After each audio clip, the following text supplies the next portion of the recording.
Hey everyone, Ben Yunsen here. Recently, you might have noticed that I've been talking a lot about Bach, and particularly how we can apply Bach to the electric guitar. So today, by popular demand, we're going to be going into some more depth analyzing Bach's approach to materials such as arpeggios and scales. And we're going to be working out how we can apply these arpeggios and scales within the context of contemporary music. In a recent video, I analyzed Bach's technically demanding solo violin sonata number 3 in C major, specifically the 4th movement, Allegro assai. And in case you missed that video, you can check it out up here. But today, we're going to slow things down a little bit and instead look at the double from the Tempo di Boré, which is part of Bach's Partita number 1 in B minor. And you can also hear this performance right here on my channel. I have right here in my hand my transcription of this double in standard notation and tab. And just like I did in my previous analysis video, I've highlighted, this time, 8 excerpts that I think can be particularly useful when trying to transfer Bach's language onto the electric guitar. Having a solid understanding of this material has been a vital part of my development as a soloist. In fact, I would go so far as to say that understanding Bach has ultimately underpinned my own improvisational language on this instrument. So let's jump right into our excerpts. And if you like, you can follow along with my transcription. And before we jump into it, it would be fantastic if you could give this video a like so that we can push it out to as many people as possible. And consider subscribing so you don't miss any of my future playing videos, lesson videos, a little bit like this one, and discussions about music. And if you'd like to take your playing to the next level, make sure to join me at bensguitarclub.com, where you can pick up my mini lessons, masterclasses and bundle packages, including the BGC bundle, which features all of my mini lessons and masterclasses in one package. As you can see, I've once again taken out my highlighter pen, and I think it can be tremendously useful to annotate the score directly when trying to analyze a piece of music, as we will be doing today. So let's jump right into our first excerpt, occurring right at bar 1. It sounds a bit like this.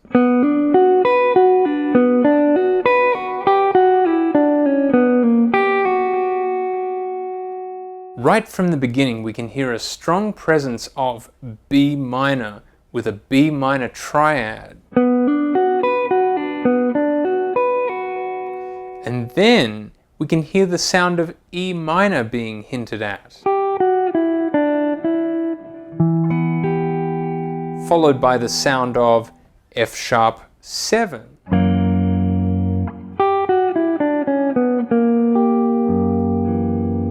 F sharp 7 flat 9 to be more specific. A beautiful sound to start us off in this piece of music. Thinking in terms of contemporary harmony, we could very easily apply, for example, this B minor triad arpeggio over a B minor chord. Here's our B minor chord, and here's our B minor triad arpeggio.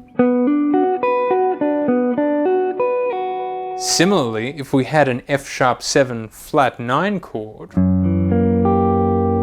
we could very easily use the next part of this idea. Once again, very simple, but very beautiful.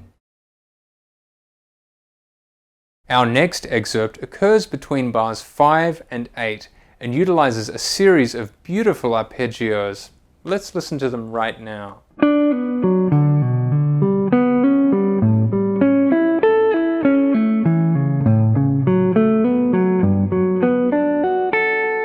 There's so much going on just in that 4-bar passage in terms of arpeggios.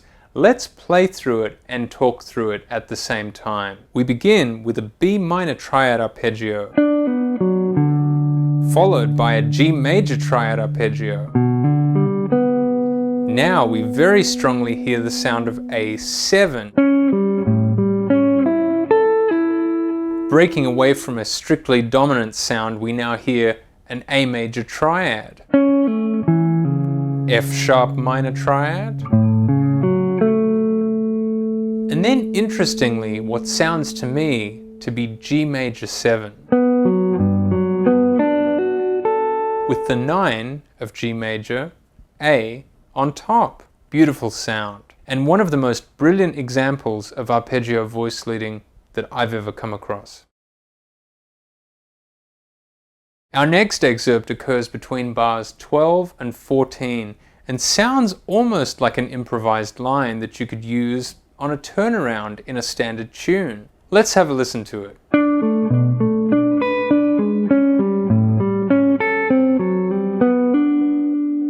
What we have here sounds to me like B minor 7, going to E7, then A7, going to D7, resolving to a G major triad. So if I were to play this as a series of chord voicings, it might sound a bit like this. Sounds more or less like a type of 3-6-2-5-1 progression heading toward G major. Have a think about it. 3, 6 dominant, 2 dominant, 5, 1, G major. That's certainly one way of approaching it if you wanted to use this Bach concept in the context of contemporary music.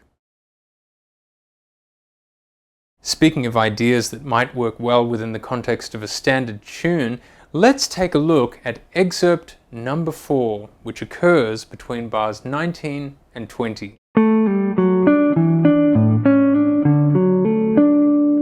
To me, it sounds as though this excerpt would work suspiciously well within the context of a 2-5-1 progression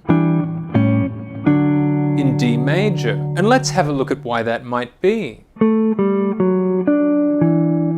There's the sound of E minor, arguably.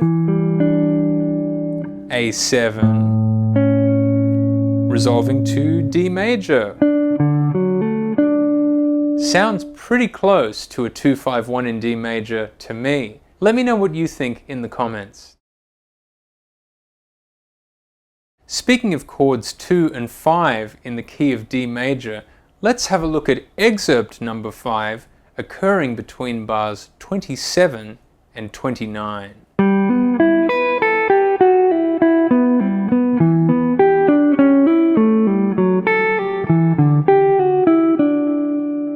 We start off here with a very strong E minor triadic sound.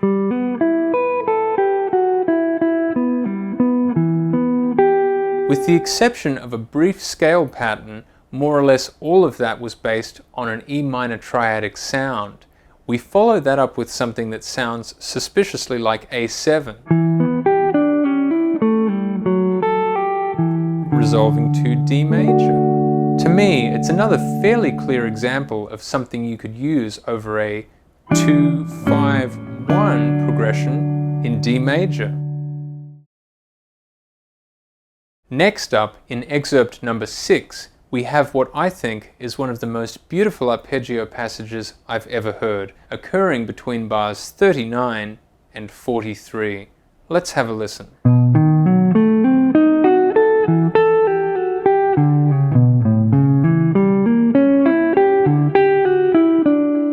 We start off with the sound of what appears to be B7 flat 9, leading to E minor. Beautiful 5-1 cadence leading to a minor chord. B7 flat 9 to E minor. Now, interestingly, we have the sound of A7 flat 9 leading to what sounds like, at least momentarily, D major. Let's hear that one more time. A7 flat 9 to D major. An absolutely perfect phrase that primarily depends on arpeggio voice leading. In the pursuit of more material that we can utilize over 2-5-1 progressions, let's have a listen to Excerpt number 7, occurring between bars 57 and 58. This tiny excerpt could very easily be used over a minor 2-5 leading toward E minor. That would be F sharp minor 7 flat 5, going to B7, and eventually resolving to, well, let's say E minor. F sharp minor 7 flat 5, B7, and resolving to E. A very brief, but nonetheless very logical example. Our final excerpt for today occurs between bars 65 and 68 and brings this double to completion. Let's have a listen to it.